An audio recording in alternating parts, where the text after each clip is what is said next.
These Belgian waffles from All Recipes member Bobby Joe are the real deal. They get their height not from baking powder or soda, but from yeast.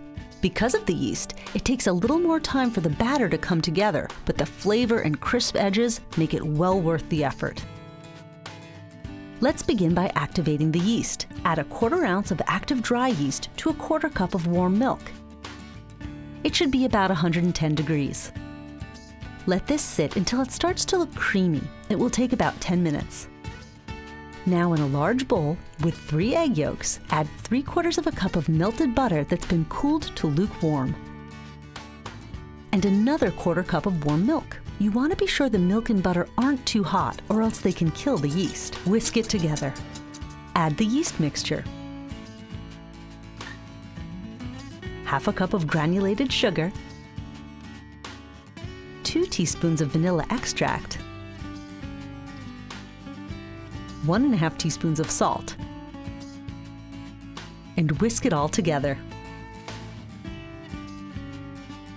Next, alternating wet and dry in small portions, stir in another 2½ cups of warm milk, alternating with 4 cups of all-purpose flour,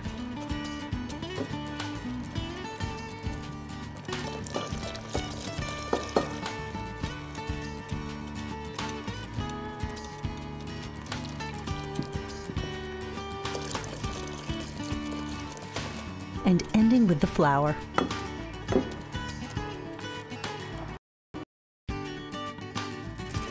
In another bowl, beat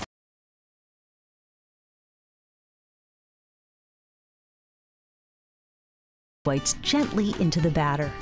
Cover the batter with plastic wrap, place it in a warm spot, and let it rise until it's doubled in volume. It should take about 1 hour. Several All Recipes members report success making the batter the night before and keeping it in the fridge overnight so they don't have to wait so long to get their waffle fix in the morning. When you're ready to cook the waffles, preheat your waffle iron.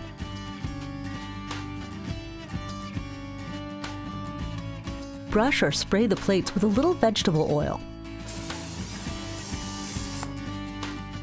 And spoon enough batter for 1 waffle into the iron, following the instructions for your own waffle iron, but for many, it's about 1/2 cup or so.